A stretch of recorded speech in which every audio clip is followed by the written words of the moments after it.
Sanchez nagduda kay Casimiro, Ohashi nagdadahilan para umiwas. Ito at pag-usapan natin. Pero bago ang lahat, pakisubscribe po ng channel ko. Huwag niyo na rin kalimutan i-click ang notification bell para lagi kayong una sa balita.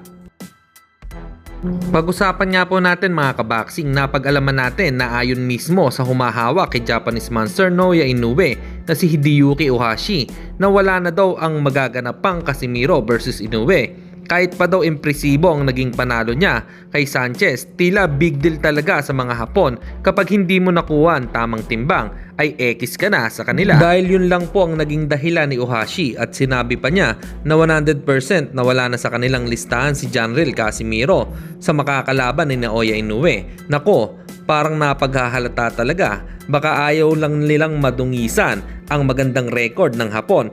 Kaya pipili na lang sila ng kayang-kaya nilang talunin. Kahit kay Ahmad Aliyev ay iwas din sila. At sa kabilang balita naman tayo mga kaboxing, kampo ni Saul Sanchez ay pinagdudahan pala ang kampo ni Cuadro Alas.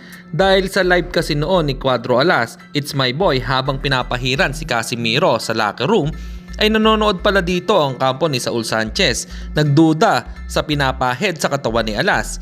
Kaya nagsumbong agad ang kampo nila Sanchez sa JBC.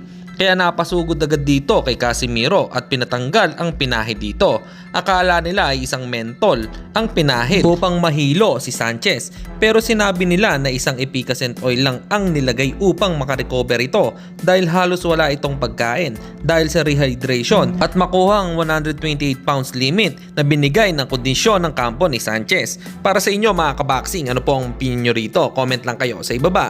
Hanggang dito na lang muna ang ating balita. Dito na lang ang aking boxing news report. Babu!